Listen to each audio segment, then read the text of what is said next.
Hello everyone, कैसे हैं आप सभी। तो जैसा कि आप सभी लोग जानते हैं कि हम अपने इरिगेशन इंजीनियरिंग के लेक्चर्स को कंटिन्यू कर रहे हैं और जिसमें हम बात कर रहे हैं कैनाल डिज़ाइनिंग की। तो कैनाल डिज़ाइनिंग में हमने कैनाल के क्लासिफिकेशंस की बात की, कैनाल डिज़ाइनिंग में हमने बात की कैनाल्स के जो भी कैपेसिटी है कैसे कैलकुलेट करेंगे, और आज के लेक्चर में हम बात करने वाले हैं कैनाल से होने वाले वाटर लॉसेस की।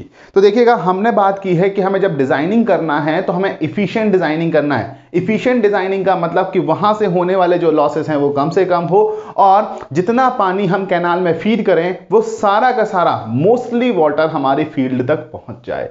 तो ऐसे ही हमें डिजाइनिंग कंप्लीट करनी है। अब उसके लिए हमें इफिशिएंसी अगर ज्यादा चाहिए तो लॉसेस को क्या करना पड़ेगा, कम। और अगर लॉसेस को कम करना है तो पहले हमें जानना तो पड़ेगा कि लॉसेस क्या क्या हो रहे हैं। तो इस लेक्चर में हम कैनाल से रिलेटेड लॉसेस की बात करेंगे, चाहे वो एवापोरेशंस के कारण हो, सीपेज के कारण हो, सीपेज लॉसेस हो, या परकोलेशन लॉसेस हो, या फिर एब्जॉर्प्शन लॉसेस हो। तो इन सभी लॉसेस की हम यहां पर बात करने वाले हैं, ठीक है। तो अब यहां पर देखिएगा, लॉसेस इन वाटर। तो अगर हम बात करें द सर्टेन अमाउंट ऑफ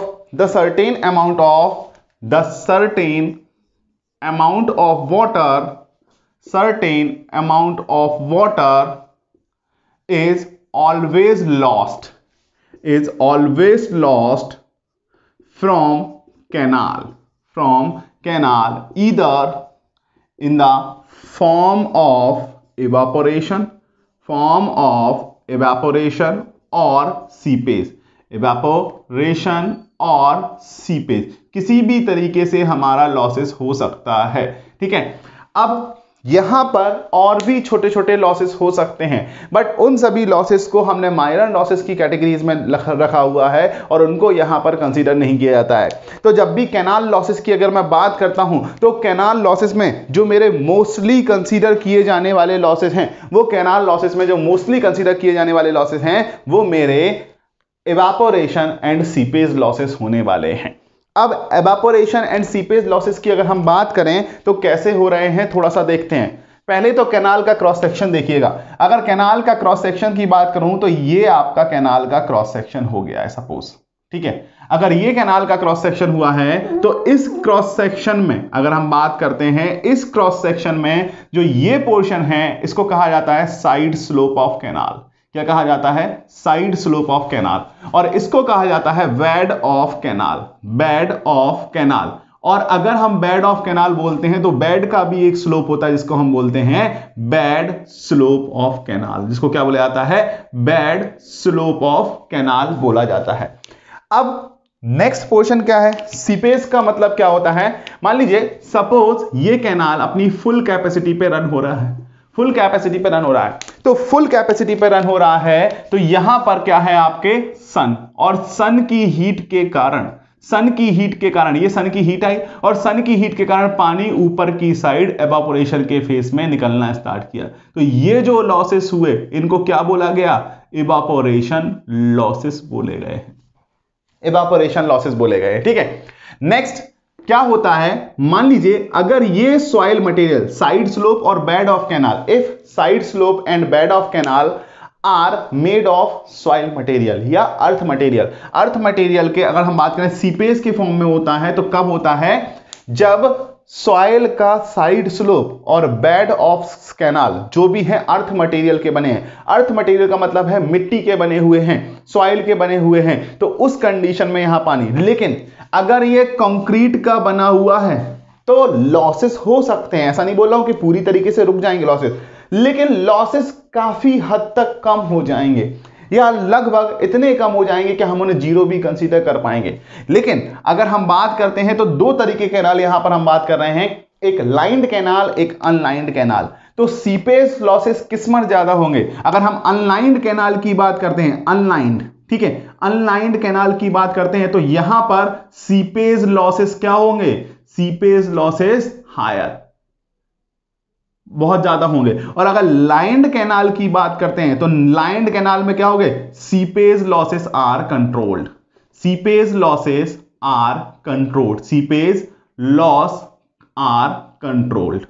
जो सीपेज लॉसेस हैं वो क्या कर लिए जाएंगे? वो कंट्रोल कर लिए जाएंगे। अब सीपेज होता क्या है? इसकी सरफेस से पानी का बाहर आना, इसकी सरफेस से पानी का बाहर आना, तो ये लॉसेस क्या कहे जाएंगे? ये लॉसेस कहे जाएंगे सीपेज लॉसेस, सीपेज लॉसेस। तो अगर हम बात करें कैनाल से मेनली दो तरीके के लॉसेस को कंसीडर किया गया है। First one is evaporation losses और second one is what? Seepage losses. तो अगर हम सीपेज लॉसेस की बात करते हैं तो हम बात करते हैं these losses are 20% to 50% of total water quantity or may be as high as possible depending on different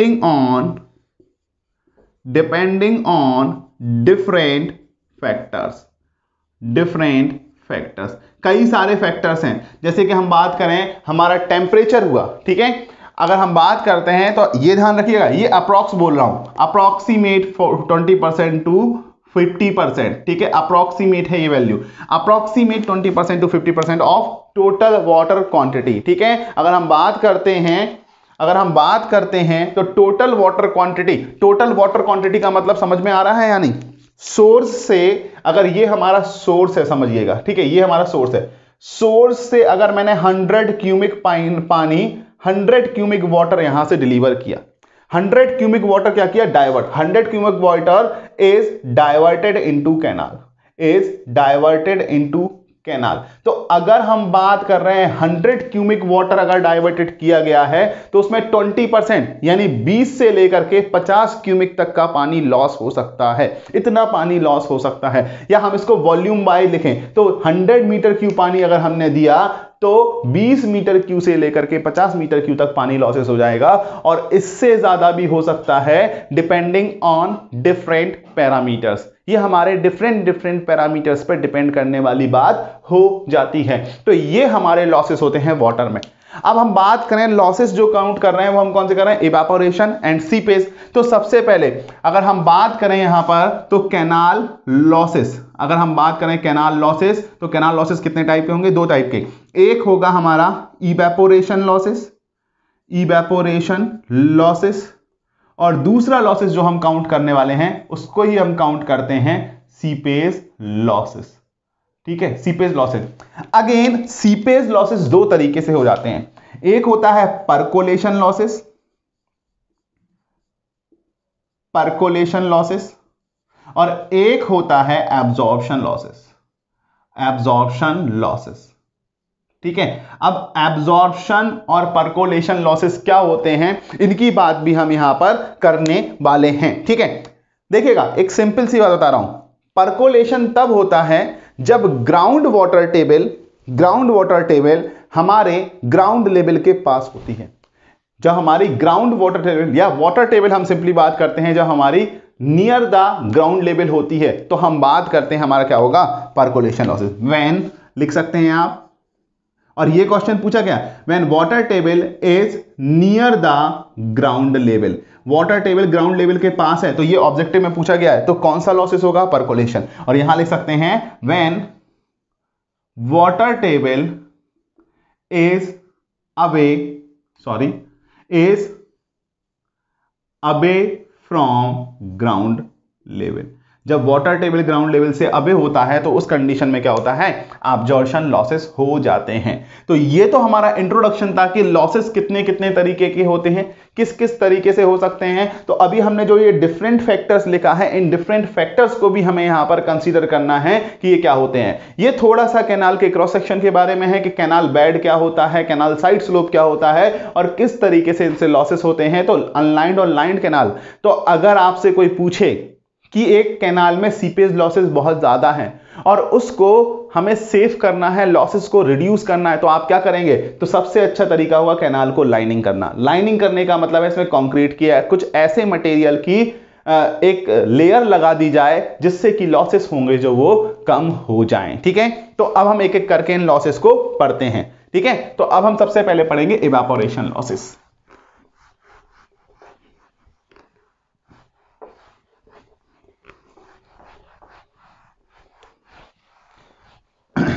तो देखिएगा अभी थोड़ा सा इश्यूज चल रहे हैं, मुझे पता है आप लोगों ने बोला था कि 1 घंटे से ज़्यादा का वीडियोस चाहिए है सर, जिससे काफ़ी अच्छा रहता है।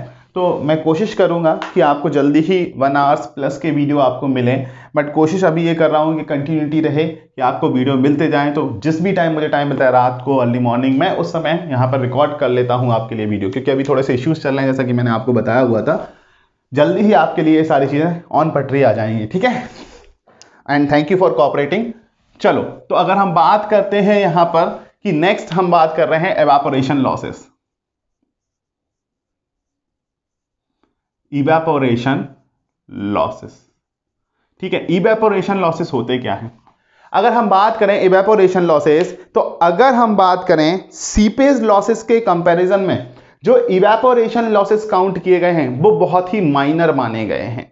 तो इवेपोरेशन लॉसेस और सीपेज लॉसेस की अगर हम बात करें, 2 लॉसेस हमें कंसीडर करना है, लेकिन उसमें से भी माइनर कौन सा है? इवेपोरेशन लॉसेस, जो कि टोटल लॉसेस का 2% से लेकर 5% तक होता है। कितना? 2% से लेकर के 5% तक। और अगर अप टू मैक्सिमम भी जाए तो ये 7% तक जाएगा। साथ ही साथ ये डिपेंड करेगा काफी सारी क्लाइमेटिक कंडीशंस पर। तो जैसा कि हाइड्रोलॉजी में आपने पढ़ा होगा कि इवेपोरेशंस काफी सारे पैरामीटर्स पे डिपेंड करते हैं, तो वही सारे पैरामीटर यहां पर भी अप्लाई होंगे इवेपोरेशन लॉसेस के लिए। अगर आपने हाइड्रोलॉजी में नहीं पढ़ा है तो मैं इसी वीडियो में इवेपोरेशन लॉसेस या इवेपोरेशंस जो भी हो रहा है वो किन किन बातों पर डिपेंड कर रहा है, किन किन फैक्टर पर डिपेंड कर रहा है, उनको भी मैं यहां पर डिस्कस कर लूंगा आपके साथ, ठीक है। तो अब इवेपोरेशन लॉसेस की बात करें, इवेपोरेशन लॉसेस की बात करें, दीज आर, ऐसा लिख सकते हैं, these losses are very less as compared to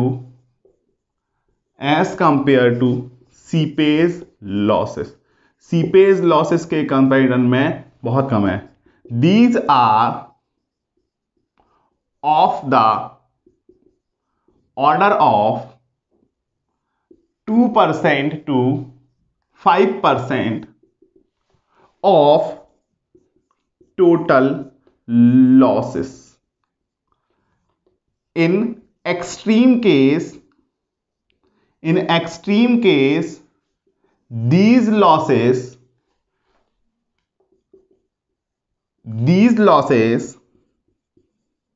can rise up to 7% of total losses।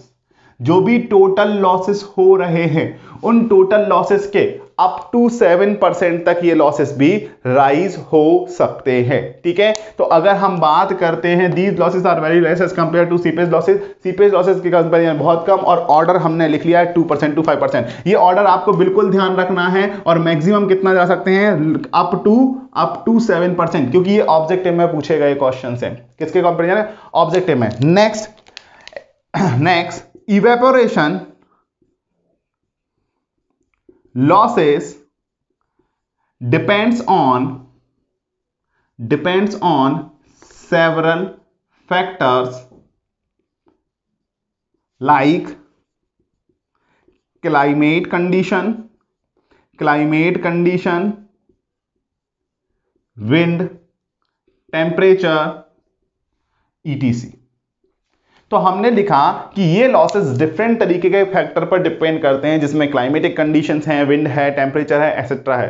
अब जो ये विंड, टेम्परेचर, एक्सेट्रा है, इनके बारे में थोड़ा सा हम लिख लेते हैं कि फैक्टर्स अफेक्टिंग इवेपोरेशंस। तो हम बात करेंगे factors affecting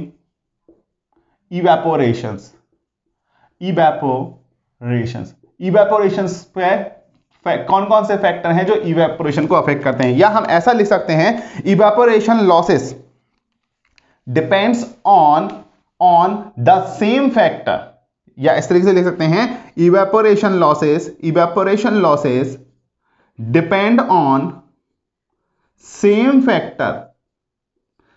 factor on which evaporation depends.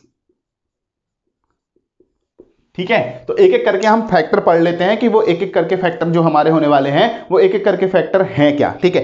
पहला फैक्टर, अगर हम बात करते हैं तो जो इवेपोरेशन है, evaporation is directly proportional to difference between saturation vapour pressure minus vapour pressure of air. तो अगर हम बात करें तो ये क्या है, ES इज इक्वल टू क्या है, saturation vapour pressure, saturation vapour pressure, ठीक है। और अगर हम बात करते हैं EA क्या है, एक्चुअल या वेपर प्रेशर ऑफ एयर, ऐसा लिख लीजिएगा, vapour pressure of air, air का जो वेपर प्रेशर है उस पर डिपेंड करता है, ठीक है। ई मतलब क्या है, एवेपोरेशन। तो पहला factor, evaporation depends on the difference, evaporation losses are या evaporation is directly proportional to the difference between saturation vapour pressure and vapour pressure of air. अब ये कैसे, सपोज एक कंटेनर लो आप, इस कंटेनर को एक कंटेनर में अंदर से पैक कर दो, ठीक है, और इसमें भर दो पानी, ठीक है। अब आपने क्या किया, इसको हीट करना चालू किया। जब आपने इसको हीट करना चालू किया तो यहां पर क्या एक वेपर प्रेशर आ जाएगा या नहीं, वेपर प्रेशर आ जाएगा या नहीं। और जो यहां पर ये अगर जो लिक्विड है, इस लिक्विड ने इस पूरे कंटेनर को फिलअप कर दिया, बिल्कुल जगह नहीं बची, तो क्या सैचुरेट हो गया है, पूरा स्पेस जो है वो वेपर के द्वारा सैचुरेट हो गया। तो अब ये वेपर क्या करेगी, इस वाले वेपर पे एक प्रेशर लगाएगी, इसको हम बोलेंगे सैचुरेशन वेपर प्रेशर, ठीक है। और अगर इसी में एयर है तो एयर का कुछ ना कुछ प्रेशर होगा, एयर कुछ ना कुछ प्रेशर लगा रही होगी, और एयर कुछ ना कुछ प्रेशर लगा रही होगी, तो ये क्या करेगी, जितना एयर का प्रेशर होगा इसको थोड़ा सा ओपन कर दो, तो अब एयर बाहर निकलेगी, एयर बाहर निकलेगी, और अगर एयर बाहर निकलेगी तो यहां से वेपर बनना फिर से स्टार्ट हो जाएंगी या नहीं। तो हम बात कर रहे हैं कि अगर मान लीजिए एयर का vapour pressure saturation vapour pressure के बराबर हो गया, तो ES माइनस EW क्या हो जाएगा, ES minus EA equal to कितना हो जाएगा, 0। तो इवेपोरेशन कितना हो जाएगा, डायरेक्टली प्रोपोर्शनल टू 0, मतलब 0 हो जाएगा। जैसे जैसे एयर का प्रेशर चेंज होगा, सैचुरेशन वेपर प्रेशर के बराबर पहुंचेगा, एयर का प्रेशर सैचुरेशन वेपर प्रेशर के बराबर पहुंचेगा, इवेपोरेशन लॉसेस क्या होते जाएंगे, कम होते जाएंगे। तो ये कंडीशंस होती है, ये कंडीशंस होती है। इस तरीके से समझ लीजिएगा, एक बैलून लिए हो, बैलून में एयर भर रहे हो, ठीक है, लेकिन आप बैलून को नीचे से दबा के रखे हो, ठीक है, तो एयर के द्वारा प्रेशर अंदर साइड पे लग रहा है बैलून को दबा के, और जब आप ऊपर से प्रेशर डाल रहे हो, सैचुरेशन, एक तरीके से एयर से प्रेशर डालने की कोशिश करो, एयर अंदर जा रही है और आप इसको सैचुरेट करके रखोगे, ये फूलेगा नहीं, ठीक है। तो अगर जितना आप ढील देते जाओगे उतना ज्यादा बैलून फूलता जाएगा। तो उसी तरीके से जो एवापोरेशन लॉसेस हैं वो difference saturation vapour pressure and actual vapour pressure या वेपर प्रेशर ऑफ एयर के डिफरेंस पर डिपेंड कर रहा होता है, ठीक है। नेक्स्ट अगर हम दूसरा फैक्टर बात करते हैं तो ये किस पर डिपेंड करता है, डिपेंडिंग ऑन टेम्परेचर। तो अगर टेम्परेचर पर डिपेंड करता है तो evaporation is directly proportional to temperature.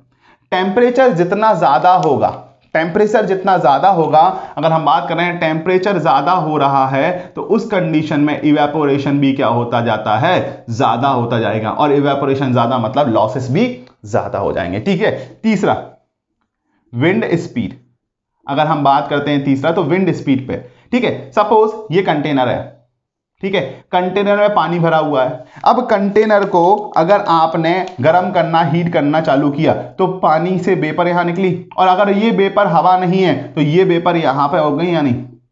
लेकिन अगर यहां से एयर आ गई, विंड आ गई, एयर मत बोलिएगा, विंड बोलिएगा, हवा आई चलती हुई, ठीक है, तो ये इस वेपर प्रेशर को आगे की ओर ले गई, और ये स्थान फिर से खाली हो गया तो नीचे से वेपर बनना फिर से स्टार्ट हो जाएगी, इवेपोरेशन बढ़ गया या नहीं। तो अगर हम बात करें विंड स्पीड जो होगी वो डायरेक्टली प्रोपोर्शनल टू इवेपोरेशन होगी, ठीक है। विंड स्पीड जो होती है वो क्या होती है, विंड स्पीड अगर हम बात करें इनिशियली अगर हम बात करें wind speed directly proportional to क्या होगा, इवेपोरेशन। मतलब हम बोल रहे हैं ये कंडीशन जो होती है वो इनिशियली होती है। इनिशियली क्यों बोला गया है, देखो एक्चुअली क्या होता है, जब हम विंड स्पीड की बात कर रहे होते हैं तो यहां पर एक कर्व बन करके आता है, ठीक है। यहां पर कर्व क्या बनाता है, यहां पर इवेपोरेशन होगा और यहां पर हो जाएगा विंड स्पीड। तो जब हम इस कर्व को ड्रॉ करेंगे तो कर्व कुछ इस तरीके से ड्रॉ होकर के आता है, मतलब पहले तो विंड स्पीड बढ़ने पे इवेपोरेशन बढ़ेगा, उसके बाद कांस्टेंट हो जाता है, उसके बाद क्या हो जाता है, एक कांस्टेंट हो जाता है। कैसे, अब बात समझना कैसे, ठीक है। मान लीजिए ये आपका पेन है और इसमें आपका पानी भरा हुआ था, या मान लो एक लेक है, ठीक है। इसके ऊपर यहां पर हम बात कर रहे हैं, पहले जीरो विंड थी तो ये भर गया, ठीक है। अब विंड स्पीड थोड़ी सी बढ़ी, इसने मूव करना चालू किया, इसने एवापोरेशन उतना तेजी से करना चालू किया, फिर और बड़ा एवापोरेशन हुआ, और बड़ा एवापोरेशन। एक कंडीशन आएगी, जितनी तेजी से ये एयर इस वेपर्स को हटा रही है, उतनी ही तेजी से एवापोरेशन बढ़ जाएगा, उतनी तेजी से एवापोरेशन क्या हो जाएगा, बढ़ जाएगा। तो एक कंडीशन आएगी जहां पर दोनों रेट, रिमूवल का और एवापोरेट होने का, दोनों रेट सेम हो जाएगा। इसलिए एक पॉइंट के बाद जाने के बाद, एक स्पीड के बाद जाने के बाद हमारा एवापोरेशन लॉसेस क्या हो जाते हैं, कांस्टेंट हो जाते हैं। तो ये भी चीज यहां पर ध्यान रखिएगा कि एवापोरेशन लॉसेस क्या हो जाते हैं, कांस्टेंट हो जाते हैं, ठीक है। नेक्स्ट फैक्टर की तरफ चलते हैं। नेक्स्ट फैक्टर है एटमॉस्फेरिक प्रेशर। तो बताइएगा, एटमॉस्फेरिक प्रेशर इनवर्सली प्रोपोर्शनल होगा एवापोरेशन के या डायरेक्टली प्रोपोर्शनल होगा? इनवर्सली प्रोपोर्शनल होगा या डायरेक्टली प्रोपोर्शनल होगा? तो चौथा फैक्टर है एटमॉस्फेरिक प्रेशर। एटमॉस्फेरिक प्रेशर, अगर हम एटमॉस्फेरिक प्रेशर की बात करते हैं तो एटमॉस्फेरिक प्रेशर बताइएगा, तो हम बात करते हैं atmospheric pressure inversely proportional to evaporation होता है, ठीक है। मतलब पहाड़ों पे ऊपर साइड जाते हैं, ठंडा माहौल मिलता है तो एवापोरेशन लॉसेस क्या हो जाएंगे, कम हो जाएंगे, ठीक है। तो ऐसे ही हम बात करते हैं ऊंचाई पे, अगर हम एलिवेशन पे जाने की बात करें तो वहां पर एवापोरेशन के चेंजेस हो जाएंगे। तो अब एटमॉस्फेरिक प्रेशर जो होगा एवापोरेशन के इनवर्सली प्रोपोर्शनल हो जाता है। Next, depth of water body. Depth of water body, water body की जो डेप्थ है वो भी अफेक्ट करती है। कैसे? अगर मान लीजिए समर सेशन है, इन समर, ठीक है, समर सेशन है और आपकी शैलो वाटर बॉडी है। शैलो वाटर बॉडी का मतलब बात कर रहे हैं हम लो डेप्थ की है, जिसकी डेप्थ कम है। अगर लो डेप्थ की है, कम डेप्थ वाली है, तो बहुत जल्दी पानी पूरी डेप्थ में गर्म हो जाएगा या नहीं? बहुत जल्दी पानी पूरी डेप्थ में गर्म हो जाएगा, और बहुत जल्दी पानी पूरी डेप्थ में गर्म हो जाएगा, जल्दी से पानी वेपर बनना स्टार्ट हो जाएगा। तो समर सेशन में shallow water body have more evaporation than deep body, deep water body। Deep water body के कंपैरिजन में शैलो वाटर बॉडी क्या है, ज्यादा हमारा क्या करती है, एवापोरेशन करती है। बट इन विंटर सेशन की बात करें तो विंटर सेशन में deep water bodies evaporate more। अब तुम बोलोगे ऐसा क्यों? क्योंकि वही कंडीशन है, ठीक है। अगर शैलो वाटर बॉडी है तो मोर और लेस जो ऊपर से लेकर नीचे का तक का टेम्परेचर है वो सेम रहेगा। बट डीप वाटर बॉडीज में क्या होगा, ऊपर का टेम्परेचर तो ठंडा हो जाएगा मान लीजिए, और नीचे का टेम्परेचर क्या होगा, थोड़ा सा ज्यादा गर्म रहेगा या एवरेज रहेगा। तुमने देखा होगा बर्फ अगर ऊपर जमी होती है तो पता चलता है नीचे पानी होता है। क्यों? नॉर्मल टेम्परेचर पर होता है, बर्फ तो कम टेम्परेचर पर जमती है ना, ऊपर ठंडा रहता है नीचे नॉर्मल, तो नीचे के पानी से एवापोरेशन लगातार होता रहता है, तो वो एवापोरेशन होता रहता है। तो इन विंटर जो होता है वो डीप वाटर बॉडीज में जो होता है एवापोरेशन बहुत ज्यादा हो जाते हैं। तो ये हो गई वाटर बॉडीज की बात। क्या सरफेस, अगर हम बात करते हैं surface area of water bodies, surface area of water bodies, अगर वाटर बॉडीज के सरफेस एरिया की बात करें तो क्या सरफेस एरिया अफेक्ट करता है? बिल्कुल करता है, ठीक है। मान लीजिए ये एक प्लेन एरिया है, ये प्लेन एरिया है, ठीक है। ये एक हमने बोल दिया है कॉनकेव एरिया है,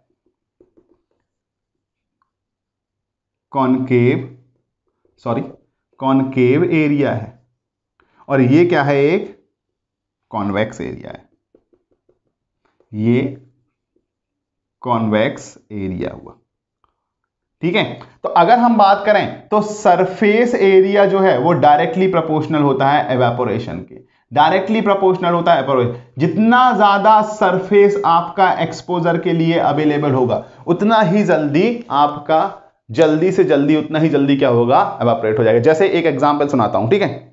चाय तुम जब जल्दबाजी में होते हो मॉर्निंग में, एक छोटे से कप में चाय रखी होती है, तो तुम जल्दबाजी में क्या करते हो, उस चाय को एक प्लेट में डाल देते हो, एक छोटी सी प्लेट में डाल देते हो।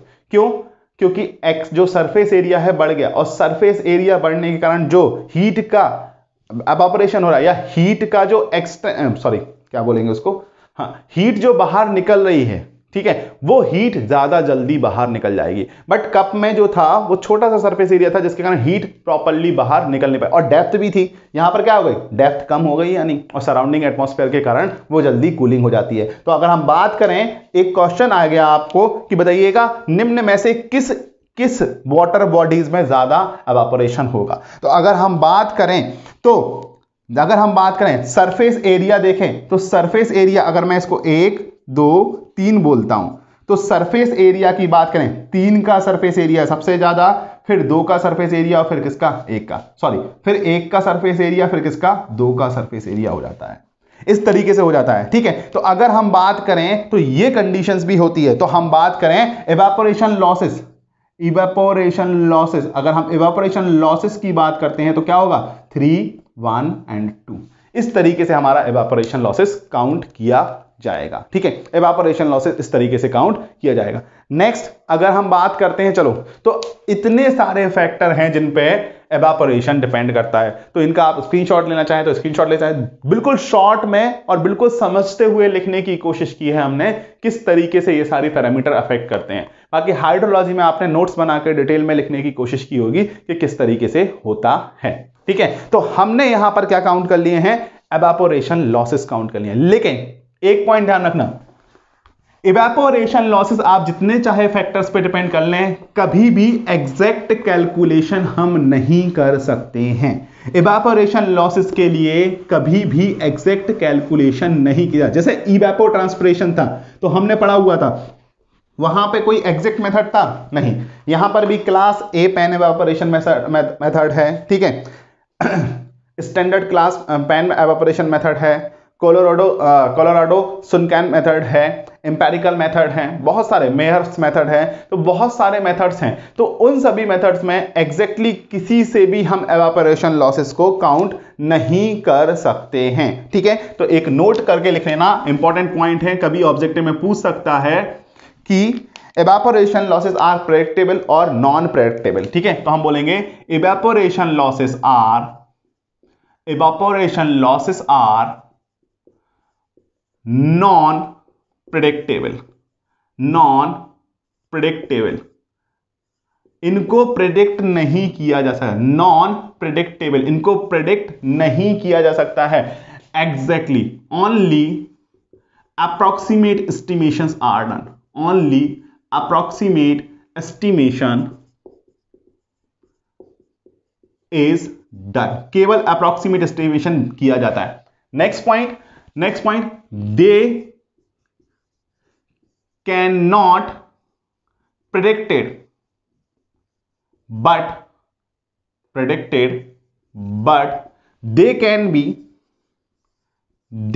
be reduced by some measures,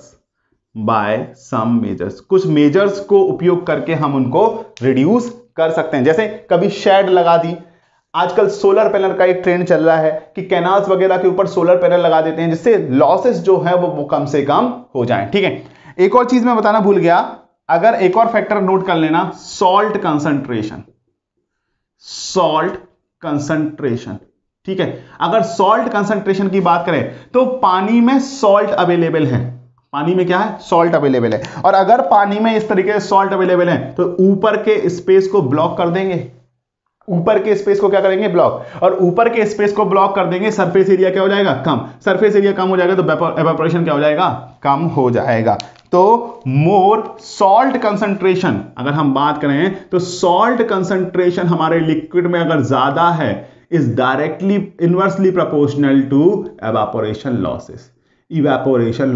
salt concentration ज्यादा है तो लॉसेस क्या हो जाते हैं, कम हो जाते हैं। तो यहां पर क्या करते हैं हम, कई बार एवापोरेशन लॉसेस को रोकने के लिए कुछ केमिकल्स की लेयर हम अपनी सरफेस पर बिछा देते हैं। जिसके कारण हमारा इवापोरेशन लॉसेस थोड़ा सा रुक जाता है। तो सॉल्ट कंसंट्रेशन के बारे में भी लिख लीजिएगा या सॉल्युबल सॉल्ट्स के बारे में भी लिख लीजिएगा, 7 पॉइंट यहां पर हो जाएगा। नाउ द इवापोरेशन लॉसेस के जो फैक्टर है वो कंसीडर कर लिए हैं मैंने ऑलमोस्ट सारे, एक दो छूटा हो गया तो आपको ऑब्जेक्टिव में वो मिल जाएगा, ठीक है, वैसे छूटा कुछ भी नहीं है। तो हमने यहां पर सबसे पहले पढ़ा इवापोरेशन लॉसेस, ठीक है। अब हम बात कर रहे हैं सीपेज लॉसेस की। दूसरे लॉसेस हमारे क्या थे? दूसरे लॉसेस जो हमारे थे वो थे हमारे सीपेज लॉसेस। और अगर हम सीपेज लॉसेस की बात करते हैं तो इसमें दो लॉसेस होने वाले हैं। पहला हमारा परकोलेशन लॉसेस और दूसरा हमारा होने वाला है एब्जॉर्प्शन लॉसेस, ठीक है। अब इनके बारे में थोड़ा सा और डिस्कशन कर लेते हैं कि ये हैं क्या, किस तरीके से हम इनको देखते हैं और किस तरीके से ये हमारे होते हैं, ठीक है। तो देखिएगा, सबसे पहले मैं बात करूंगा यहां पर परकोलेशन। अच्छा, सीपेज तो सबको पता है ना क्या होता है, परकोलेशन लॉसेस, ठीक है। सीपेज का मतलब पता है क्या होता है? सीपेज का मतलब होता है जो सॉइल का वॉइड्स हैं, ठीक है। ये हमारी कैनाल है,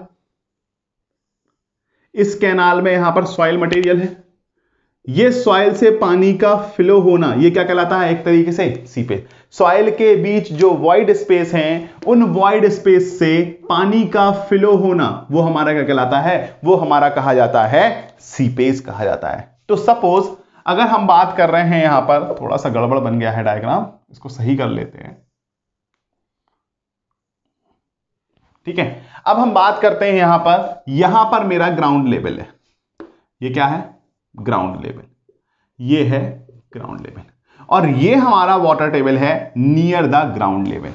वाटर टेबल है हमारा कहां है? नियर द ग्राउंड लेवल है, ये हमारा नियर द ग्राउंड लेवल है, और इसमें हमारा वाटर फ्लो कर रहा है, ये हमारा वाटर फ्लो कर रहा है। अगर हमारा वाटर फ्लो कर रहा है तो अगर अनलाइंड कैनाल है, कैनाल कैसी है? अनलाइन। तो कैनाल अनलाइन होने कारण यहां से पानी डायरेक्ट निकल करके वाटर टेबल में मिल जा रहा है। अगर यहां से पानी डायरेक्ट वाटर टेबल में मिल जा रहा है तो इस प्रोसेस को कहा जाता है परकोलेशन। इसी प्रोसेस को क्या कहा जाता है? परकोलेशन कहा जाता है। इसलिए इनको क्या कहा जाता है? परकोलेशन लॉसेस कहा जाता है। If water table is near the ground level and all the water which is seeping out from the canal, from the side slope and bed of the canal, and meeting to the groundwater table, meeting directly to the groundwater table, it is known as percolation losses. अब आपसे एक question पूछ सकता है, ठीक है, अगर percolation losses हो रहा है तो बताओ क्या यहां पर फ्लो नेट बन गया या नहीं? तो देखो, ये पानी यहां से आया इस वॉइड से, इस वॉइड से, इस वॉइड से, तो ये पॉइंट को अगर हमने मैच कर दिया तो एक हमें लाइन मिल रही है, और ये क्या बता रहा है? इस पानी के फ्लो का पैटर्न बता रहा है। इस पानी के फ्लो का क्या बता रहा है? पैटर्न बता रहा है। तो यहां पर फ्लो लाइन ड्रॉ हो जाती है, यहां पर क्या ड्रॉ हो जाती है? फ्लो लाइंस ड्रॉ हो जाती है, पानी के फ्लो को बताने वाले फ्लो लाइंस ड्रॉ हो जाती है। नेक्स्ट अगर हम बात करें तो यहां से होने वाला परकोलेशन लॉसेस किस पे डिपेंड करेगा? तो H इज इक्वल टू क्या होता है? Head causing flow, head causing flow of water. मतलब जो हेड कॉज कर रहा है फ्लो के लिए वो कौन सा है? ग्राउंड वाटर टेबल और टॉप ऑफ द कैनाल के बीच में मिलने वाला हमारा पैरामीटर है। ग्राउंड वाटर टेबल और टॉप ऑफ द कैनाल, अब हम बात कर रहे हैं ये जो हैगा टॉप ऑफ द कैनाल के बीच में है, ठीक है, यहां से मान लीजिएगा।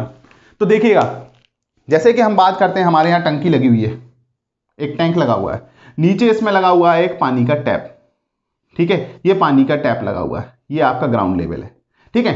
तो अगर मान लीजिए पानी टंकी में इतना ही है तो यहां से जो टैप से पानी आएगा वो बहुत कम आएगा। मान लीजिए H1 हाइट पे है तो पानी जो आएगा वो बहुत कम आएगा।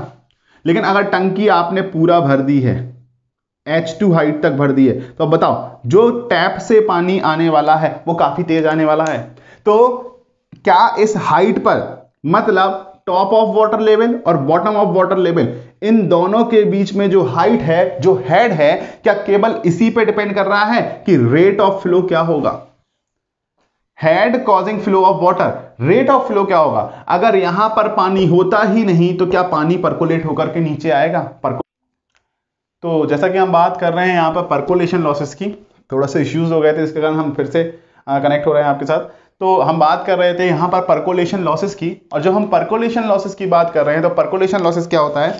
सपोज ये कैनाल का सेक्शन है, कैनाल के सेक्शन से पानी क्या होगा, यहां से फ्लो होना स्टार्ट करेगा, ठीक है। अगर हम फ्लो होना बात कर रहे हैं तो ये पॉइंट, ये पॉइंट, ये पॉइंट, ये पॉइंट, पानी का फ्लो इन पॉइंट से होकर के पास हो रहा है। तो पानी का फ्लो जब इन पॉइंट से होकर के पास हो रहा है तो यहां से जाती हुई जो लाइन बनाएगी वो क्या कराएगी, पानी के फ्लो पैटर्न को शो कर रही है। और अगर पानी के फ्लो पैटर्न को शो कर रही है तो ऐसी लाइन को बोला जाता है फ्लो लाइन, ठीक है। तो ध्यान रखना, जब भी परकोलेशन लॉसेस की बात करी जाएगी तो ग्राउंड वाटर टेबल और ग्राउंड लेवल के बीच में, ग्राउंड वाटर टेबल और ग्राउंड लेवल के बीच में जो डिस्टेंस होगा वो काफी कम होगा, और इतना कम होगा कि जितना भी वाटर सीपेज होता है वो डायरेक्टली वाटर टेबल में जाकर के मिल जाएगा। डायरेक्टली कहां जाकर के मिलेगा, वाटर टेबल में जाकर के मिल जाएगा। तो जितना भी पानी लॉस होता है वो डायरेक्टली ग्राउंड वाटर रिजर्वायर को बढ़ाने का काम कर रहा है। किसको बढ़ाने का काम कर रहा है, ग्राउंड वाटर रिजर्वायर।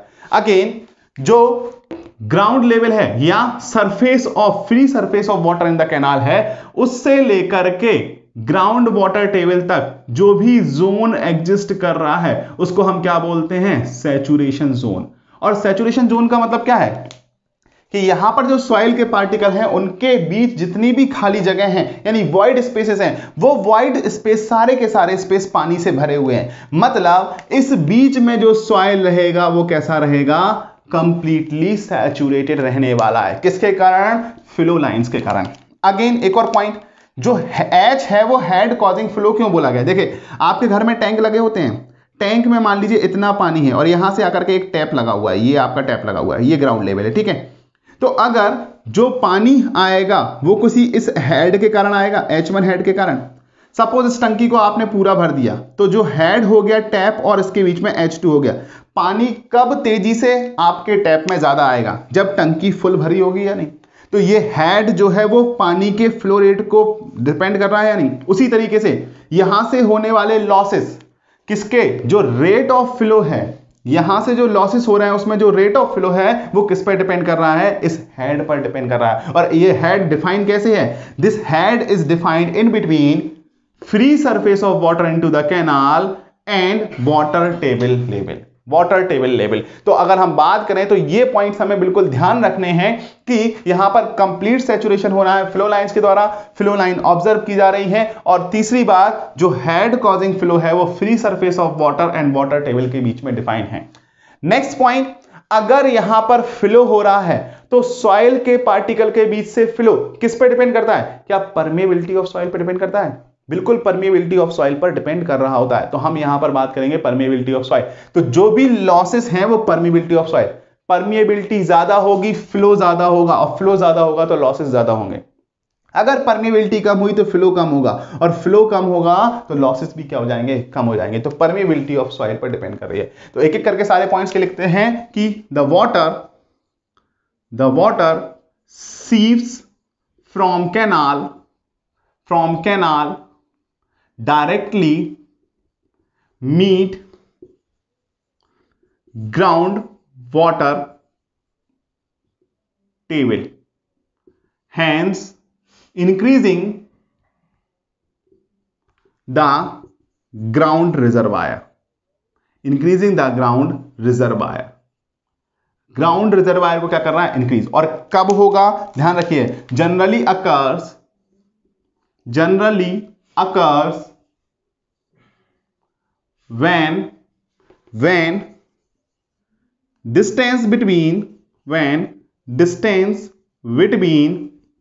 किस के बीच में, distance between ground level and water table is less। Ground level और वाटर टेबल के बीच में जो डिस्टेंस है वो बहुत ही कम है, उस कंडीशन में हमारा परकोलेशन लॉसेस होते हैं, ठीक है। और ऐसे लॉसेस का क्या है, कॉल्ड एज परकोलेशन लॉसेस। ऐसे लॉसेस को क्या बोला जाता है, परकोलेशन लॉसेस बोला जाता है। Next point, the flow lines are observed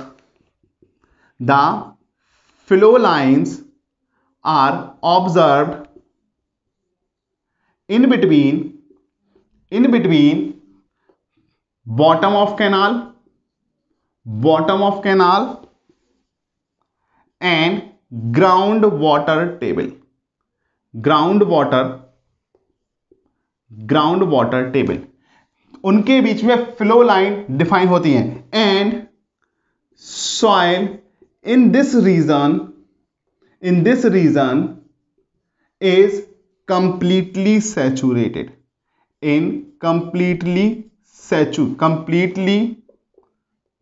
saturated. कैसा होता है? कंप्लीटली क्या होता है? सैचुरेटेड हो जाता है। किसके कारण? इन फ्लो लाइंस के कारण सैचुरेटेड हो जाता है। तो एक फ्लो पैटर्न्स भी हमें यहां पर दिखाई दे रहा है। Next, H is defined as head causing flow between free surface of water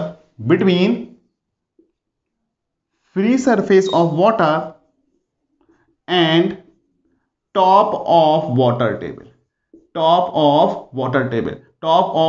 water table के टॉप और फ्री सरफेस के बीच में जो हेड है वही हेड डिफाइन होगा। Next, these losses depends on permeability of soil। और ये पॉइंट बहुत इंपॉर्टेंट है। क्योंकि यहां पर समझिएगा कि अगर फ्लो हो रहा है तो वो परमिएबिलिटी पर डिपेंड कर रहा है, तो परमिएबिलिटी ऑफ सॉइल पर डिपेंड करता है। तो यहां पर डिफरेंस क्या क्या है? पहला डिफरेंस देखो, परकोलेशंस और हमारा सीपेज में, परकोलेशन एब्जॉर्प्शन, दो लॉसेस है। पहला, यहां पर कंप्लीटली जोन सैचुरेटेड है, वहां पर कंप्लीट जोन सैचुरेटेड नहीं होगा। यहां हेड डिफाइन है, फ्री सरफेस और वाटर टेबल के बीच में डिफाइन है, वहां ऐसा नहीं होगा। ठीक है। दूसरा, फ्लो लाइन का पैटर्न क्लियरली विजिबल है, यहां पर ऑब्जर्व किया सकता है, वहां पर ऑब्जर्व नहीं किया सकता है। ये लॉसेस कब होते हैं? जब ग्राउंड लेवल और वाटर टेबल के बीच में जो डिस्टेंस है बहुत कम होती है। तो यहां फ्लो हो रहा है, इसलिए परमिएबिलिटी ऑफ सॉइल पर डिपेंड हो रहा होता है। ठीक है। तो ये चीजें हैं परकोलेशन लॉसेस के बारे में। आपको क्लियर हुई परकोलेशन लॉसेस क्या होते हैं हमारे? Percolation losses. अब नेक्स्ट हम बात करेंगे एब्जॉर्प्शन लॉसेस की, कि हमारे एब्जॉर्प्शन लॉसेस क्या होते हैं।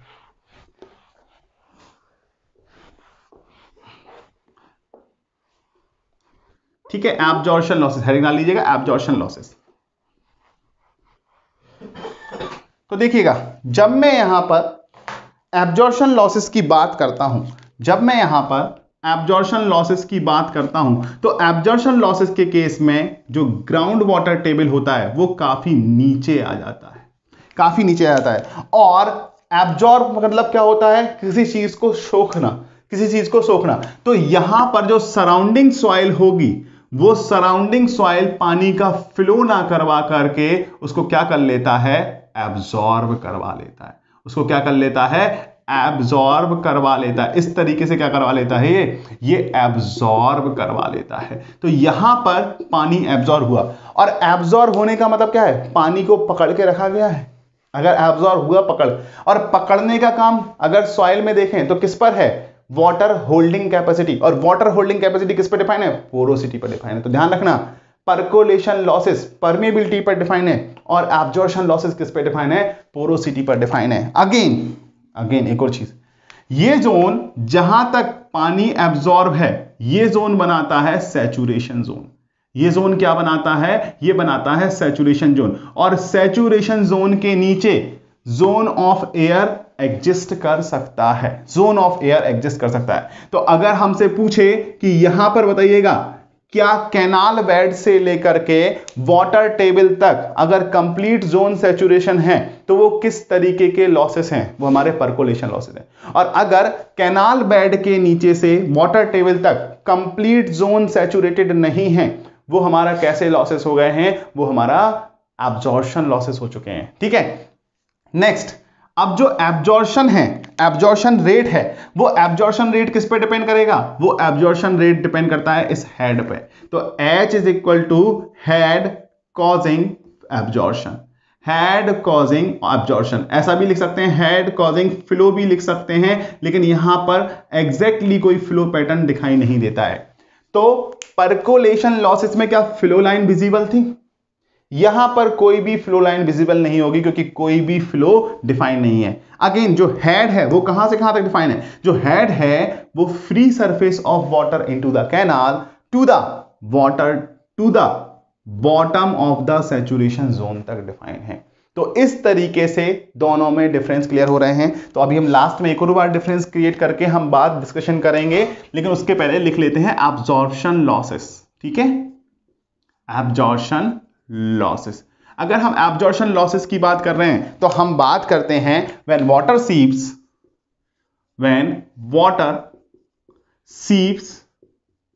from canal and do not meet with groundwater table but remain absorbed into the voids of soil up to certain depth from canal bottom known as, क्या लॉसेस कहे जाएंगे? Absorption losses. और अगर हम बात करें तो जनरली कब होंगे? जनरली अकर, लिख लीजिएगा, generally occur when distance between ground level and water table is large। जब दोनों के बीच में डिस्टेंस क्या हो? लार्ज हो। उस कंडीशन में हमारे कैसे लॉसेस होने वाले हैं? उस कंडीशन में हमारे एब्जॉर्प्शन लॉसेस होने। Next, no flow line is observed, hence no flow line is observed in these losses hence zone between ground level and bottom of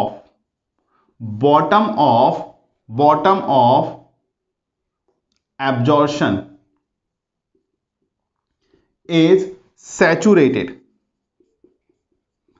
completely saturated and known as saturation zone। next zone between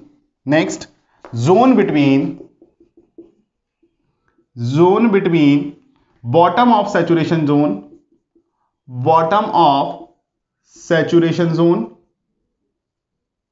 and water table may be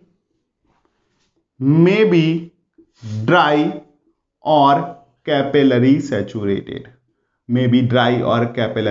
saturated। तो देखिएगा, कई बार क्या होता है, यहां से water table का अगर बहुत ही फाइन होगा तो यहां पर कुछ जोन सैचुरेटेड हो जाता है, वो भी किसके द्वारा? कैपिलरी एक्शंस के द्वारा। तो या तो फिर यहां पर एयर का जोन बनेगा या फिर कैपिलरी राइज हो गया है। कैपिलरी राइज के कारण क्या हो जाएगा? थोड़ा सा सैचुरेटेड हो जाएगा। मे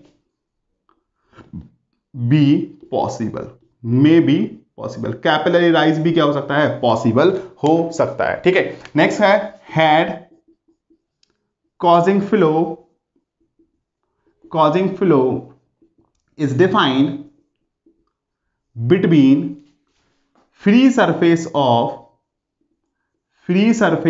water in canal and bottom of saturation zone। इन दोनों के बीच में हमारा हेड डिफाइन है। और next point, the absorption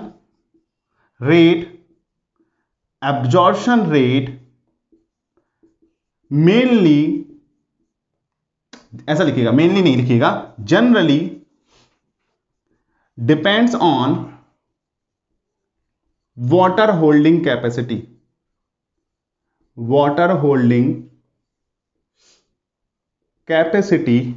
of soil, that is porosity। तो देखो अंतर, देखो परकोलेशन में कंप्लीट जोन कैनाल बॉटम से लेकर के वाटर टेबल के बीच में कंप्लीट जोन सैचुरेटेड रहता था, बल्कि एब्जॉर्प्शन में केवल कुछ पोर्शन ही सैचुरेटेड है। पूरा पोर्शन हो सकता है बट पूरा पोर्शन कभी भी एब्जॉर्प्शन के कारण नहीं होगा। वो किसके कारण हो सकता है? आधा हो सकता है कैपिलरी के कारण और आधा हो सकता है एब्जॉर्प्शन के कारण। ठीक है, दूसरा पॉइंट जो हेड है परकोलेशन में हेड डिफाइन है फ्री सरफेस ऑफ वाटर और वाटर टेबल के बीच में, जबकि एब्जॉर्प्शन में जो हेड डिफाइन है फ्री सरफेस ऑफ वाटर और bottom of the saturation zone के बीच में, यहां पर डिफाइन होता है। ठीक है, तीसरा परकोलेशन में फ्लो लाइंस दिखाई देते हैं और उसी के कारण कंप्लीट सॉइल सैचुरेटेड होता है, जबकि यहां पर कोई भी फ्लो लाइन पैटर्न ऑब्जर्व नहीं होता, इसलिए सैचुरेशन जोन एक पर्टिकुलर डेप्थ तक ही लिमिटेड हो जाता है। ठीक है, तीसरा। ठीक है, और चौथा अगर हम बात करते हैं तो परकोलेशन मेनली जो रेट ऑफ परकोलेशन है या परकोलेशन लॉसेस है मेनली या जनरली डिपेंड करते हैं परमिबिलिटी ऑफ सॉइल पर, और जो लॉसेस एब्जॉर्प्शन के कारण हो रहे हैं वो किस पे डिपेंड कर रहे हैं? पोरोसिटी ऑफ सॉइल पर। तो 4 पॉइंट का डिफरेंस है और इन्हीं 4 पर ऑब्जेक्टिव बार बार पूछे गए हैं यहां पर, तो हमें ये ध्यान रखना है। अब जब हमने एवापोरेशन लॉसेस पढ़े हुए थे तो उसके फैक्टर्स भी देखे हुए थे, उसी तरीके से जब हम सीपेज लॉसेस देख रहे हैं तो सीपेज लॉसेस के फैक्टर्स भी हम थोड़े से देख लेते हैं कि हमारे किस तरीके से होने वाले हैं। ठीक है, तो सीपेज लॉसेस की बात कर लेते हैं, factors affecting seepage losses. I hope कि ये डायग्राम दोनों क्लियर हो गए होंगे और डायग्राम से ही सारे पॉइंट्स आपके बनकर आ रहे हैं, तो आप उनको प्रॉपरली देखिएगा। ठीक है, factors affecting seepage losses. Factors affecting seepage या फिर सीपेज लॉसेस, सीपेज और seepage losses. First factor, type of seepage. Type of seepage, seepage किस तरीके का है? अभी यार हमने बात की है सीपेज 2 तरीके के होते हैं, या तो ईदर परकोलेशन और एब्जॉर्प्शन।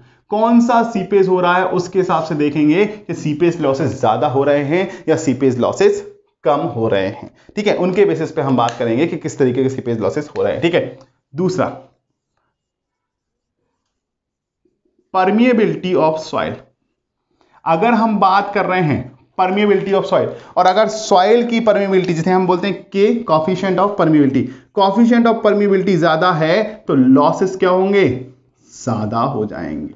लॉसेस क्या होंगे? ज्यादा, मतलब permeability of soil directly proportional हो रही है, या पोरोसिटी ज्यादा हुई तब भी हमारे लॉसेस ज्यादा हो सकते हैं, लेकिन वो एब्जॉर्प्शन लॉसेस हो गए जो कि अगर हम देखें तो परकोलेशन से कुछ ज्यादा नहीं होते हैं। ठीक है, नेक्स्ट सिल्ट कंसंट्रेशन या amount of silt into the soil.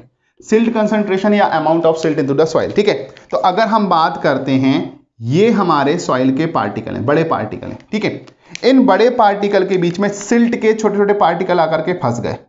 अगर सिल्ट के छोटे छोटे इस तरीके से पार्टिकल आकर के फंस गए तो यहां से जो पानी ज्यादा पास हो रहा था इस ओपनिंग के कारण, वो पानी का पास होना क्या हो जाएगा? बंद हो जाएगा। पानी का पास होना क्या हो जाएगा? बंद हो जाएगा। तो अगर हम बात करते हैं silt concentration is more in soil, silt concentration अगर ज्यादा है तो ब्लॉकेज हो जाएगा, ब्लॉकेज या block of void. Block of voids, voids का क्या होगा? ब्लॉकेज, और वॉइड्स का ब्लॉकेज हुआ तो परमिबिलिटी कम हो गई, और परमिबिलिटी कम हो गई तो लॉसेस भी क्या हो गए हैं? कम हो जाएंगे।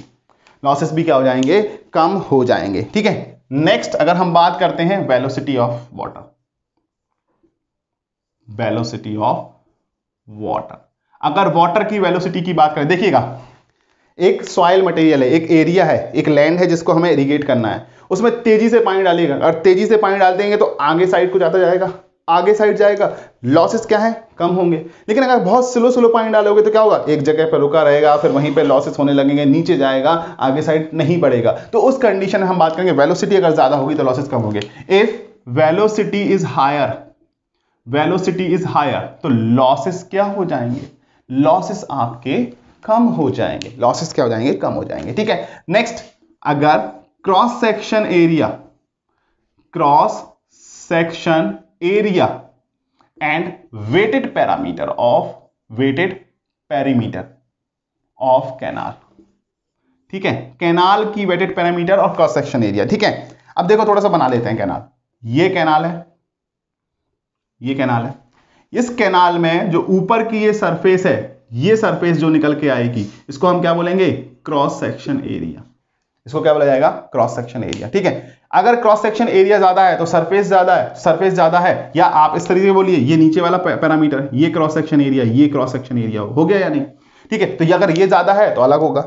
वेटेड पैरामीटर क्या होता है? वो सरफेस जो साइड की सरफेस मिला करके और बॉटम की सरफेस मिला करके, वो सरफेस जो पानी से भीगी हुई है। वेटेड यानी होता है गीला, और पैरामीटर माने परिमाप। ठीक है, तो समस्त भुजाओं का सम क्या होता है? परिमाप होता है। समस्त भुजाओं का सम परिमाप होता है, मतलब sum of all the sides of a geometry is known as perimeter. तो अगर हम बात करते हैं पेरीमीटर की, तो पेरीमीटर ये है, और वेटेड की बात करें जितना गीला है, तो इसके ऊपर हो सकता है कि ये पैरामीटर जो है वो गीला नहीं है, तो उसको वेटेड पैरामीटर में काउंट नहीं किया जाएगा। तो वेटेड पैरामीटर अगर ज्यादा हो गए, क्रॉस सेक्शन, या फिर हम बात करें वेटेड पैरामीटर, अगर wetted parameter is more than losses भी क्या हो जाएंगे? ज्यादा हो जाएंगे। लॉसेस भी क्या हो जाएंगे? ज्यादा हो जाएंगे। तो ये 4 to 5 फैक्टर हैं जो हमारे सीपेस को अफेक्ट कर रहे होते हैं। तो हमें ये 4 to 5 फैक्टर, क्योंकि हमने एवापोरेशन में देखे हैं, तो यहां पर भी हमें 4 to 5 फैक्टर देखना जरूरी है। नेक्स्ट अगर हम बात करूं तो सीपेज लॉसेस को कंट्रोल कैसे किया जा सकता है? देखो, जैसे कि हम बात कर रहे हैं यहां पर वेटेड पैरामीटर, या तो वेटेड पैरामीटर कम कर दो, लॉसेस अपने आप कम हो जाएंगे। अगर सॉइल का बना हुआ कैनाल है तो वेटेड पैरामीटर कम कर दो, लॉसेस अपने आप कम हो जाएंगे। या फिर वेलोसिटी बढ़ा दो, अगर वेलोसिटी बढ़ाई तो यहां से जो सॉइल है वो इरोड होना स्टार्ट हो जाएगी, इरोड होना स्टार्ट हो जाएगी। तो उस कंडीशन में क्या है? वेटेड पैरामीटर भी और बढ़ सकता है या कम हो सकता है, मतलब चेंजेस कंटिन्यूअसली हो सकते हैं। ठीक है, तो हम बात करेंगे इन दोनों कंडीशंस में क्या करो? वेटेड पैरामीटर बढ़ा के रखना है, बढ़ा के रखो। वेलोसिटी हाई करना है, हाई करो। कैनाल की लाइनिंग कर दो, बेस्ट ऑप्शन है लाइनिंग। तो उसी के बेसिस पर हमने दो कैनाल पढ़ने वाले हैं, लाइंड कैनाल और अनलाइंड कैनाल, और इनके लिए जो थ्योरीज हैं, कैनेडीज एंड लेसिस की थ्योरी, वो हम अपने नेक्स्ट लेक्चर में इंक्लूड करने वाले हैं। स्टार्ट करेंगे कैनेडीज थ्योरी एंड लेसिस थ्योरी की बात हमने नेक्स्ट लेक्चर में करेंगे। जैसे कि परमेबिलिटी अगर हम बात करें ज्यादा है तो लॉसेस ज्यादा है, तो ऐसी सॉइल लेकर के आइएगा जिसपे परमेबिलिटी नॉर्मल रहे, मतलब छोटे पार्टिकल भी बड़े पार्टिकल। सिल्ट कंसंट्रेशन ज्यादा हो गए तो लॉसेस कम हो जाएंगे। थोड़ा बहुत लॉसेस अगर हम बात करें, थोड़ा बहुत लॉसेस हम मान सकते हैं, अडॉप्ट कर सकते हैं, ज्यादा नहीं लेना है। ठीक है, और मेथड को हम कंज्यूम करेंगे। तो इस तरीके से डिफरेंट पैरामीटर्स हैं यहां पर निकल के आएंगे जो आपको बता सकते हैं। तो आप सभी लोग नीचे डिस्क्रिप्शन में टेलीग्राम चैनल लिंक्स अवेलेबल है, नीचे ही फेसबुक लिंक अवेलेबल है फेसबुक पेज की, आप उन्हें लाइक कीजिएगा, टेलीग्राम चैनल ज्वाइन कीजिएगा। आपके लिए डेली करंट अफेयर्स भी दे रहे हैं वहां पर, क्विज भी कभी कभी होता रहता है, और अब वो फिर से शेड्यूल में आने वाला है जल्दी ही।